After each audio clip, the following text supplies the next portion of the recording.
Maplewood, Oregon, looked like a Norman Rockwell painting that had subscribed to Amazon Prime. Quiet streets lined with sugar maple trees blushed orange under a soft drizzle. SUV tires hissed over damp asphalt, and the air smelled like pine needles, pumpkin spice candles, and a faint whiff of optimism trying to stay dry. In the middle of this postcard lived Eli Parker, 34, single, moderately allergic to commitment, and deeply devoted to the idea that his big break would come printed on a glossy cardboard square worth $2. He wasn't delusional. He was statistically creative. Every week, without fail, Eli stopped by the same corner store, Marty's Gasco, a fluorescent cathedral of wishful thinking and stale beef jerky. He'd grab a coffee that tasted like melted asphalt, a lottery ticket that smelled faintly of regret, and whisper the same mantra, "This is the one." It was the one. But if that were true, this story would be called "Lottery Win But Still Late to Work." And that's boring. Eli worked from home as a freelance graphic designer, which is another way of saying he stared at Adobe Illustrator until inspiration or hunger struck first. His apartment overlooked Maplewood's Main Street, 2 blocks of small-town charm squeezed between a yoga studio that no one attended and a hardware store that sold everything except what you actually needed. Outside, the fall drizzle gave the town a cinematic softness, like even the rain wanted good lighting. Inside, Eli sat at his desk in an oversized hoodie, watching raindrops race down the window as if betting on which one would reach the sill first. That's when his phone buzzed. A news alert. Local man wins $5 million on scratch-off ticket bought at Marty's Gasco. Eli froze. His mug paused halfway to his mouth.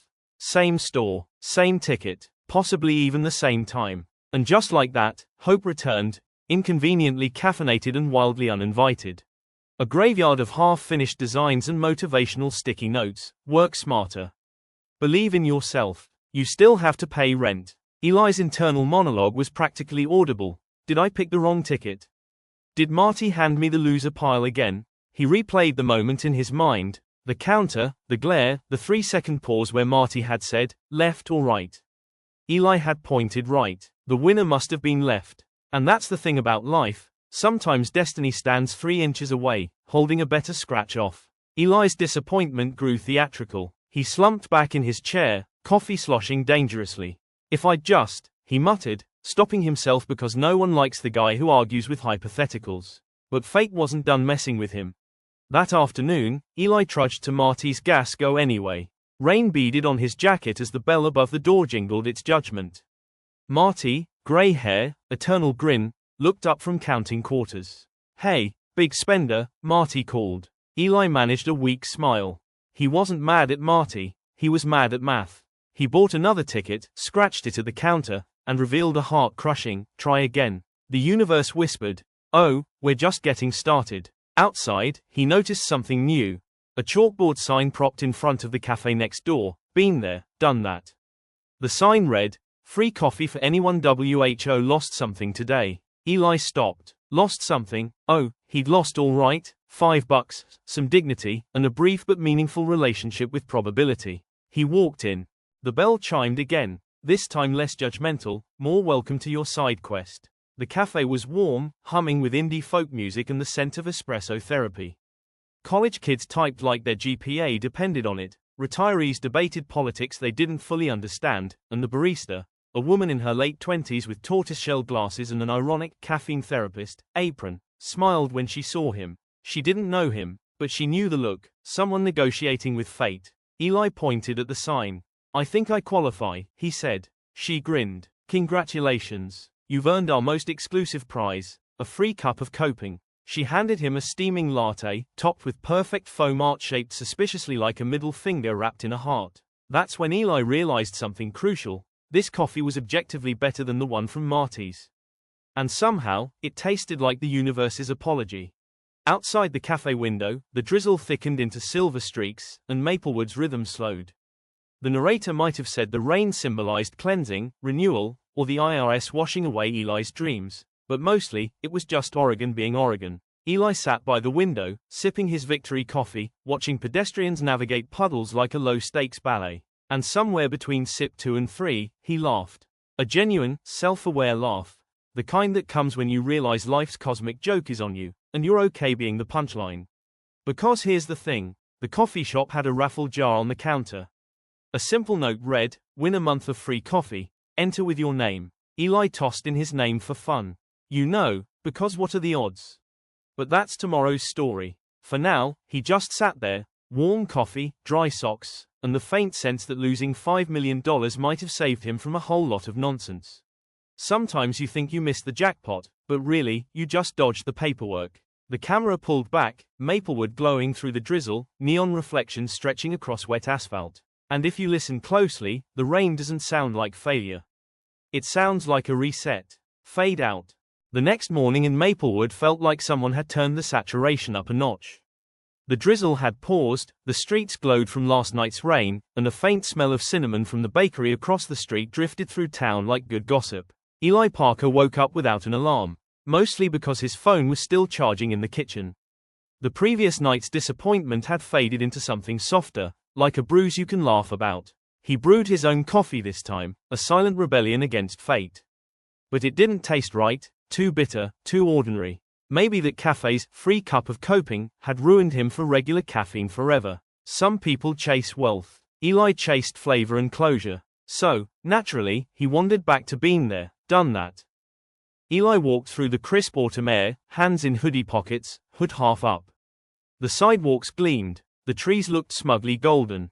A group of teenagers passed on electric scooters, one blasting a pop song about success that rhymed money with funny twice. Maplewood was waking up. Dogs barked, coffee cups clinked, and somewhere, a leaf blower roared like an uninvited guest at a meditation retreat.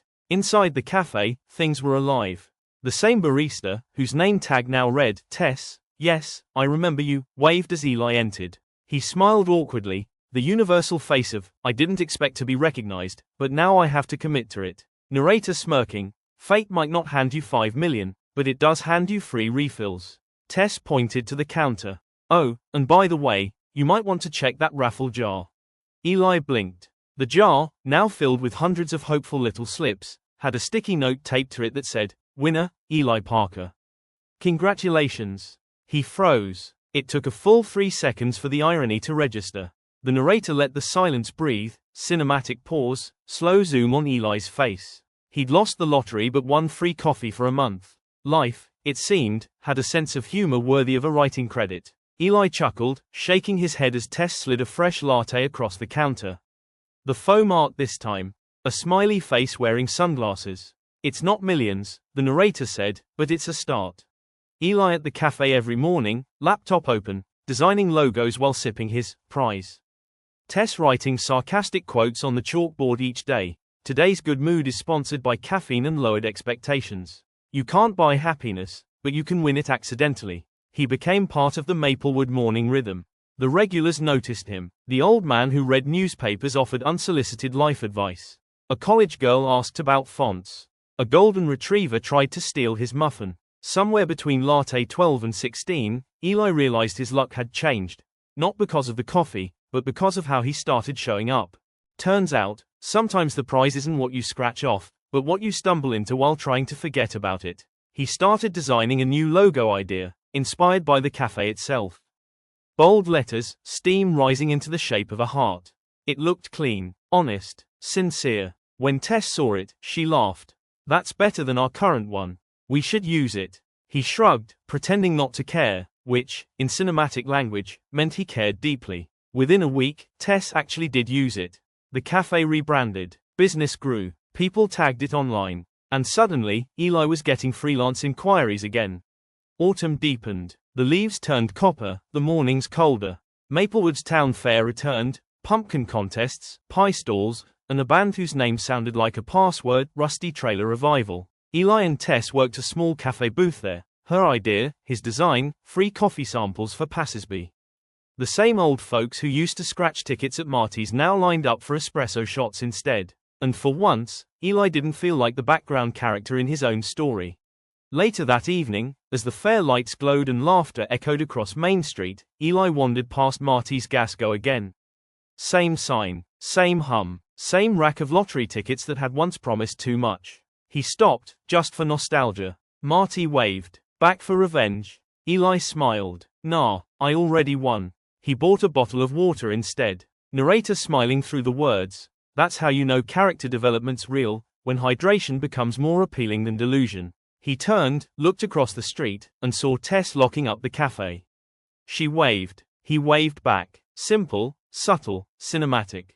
Rain began again, light and lazy. Eli stood there a moment longer, hands in pockets, hoodie up, that same old contented smirk playing at the corners of his mouth. The universe, the narrator said, might not always pay in cash. Sometimes, it pays in timing, friendship, and just enough caffeine to stay optimistic. The camera panned upward, Maplewood glowing like a secret worth keeping. So if you ever lose big, the narrator continued, wait a minute. Life might just be brewing you something better. And there it was. Eli Parker's grand prize. Not millions in the bank, but meaning in the morning. Not a winning ticket, but a free cup that came with purpose, people, and punchlines. Because sometimes, the narrator concluded, life trolls you with the jackpot, only to hand you a latte that actually makes you rich, in the way your therapist keeps trying to explain. The final frame lingered on Eli, sipping coffee as neon reflections danced across the wet pavement. Title card, lottery fail but free coffee win. Soundtrack cue, soft indie guitar, one last rain droplet hitting the lens.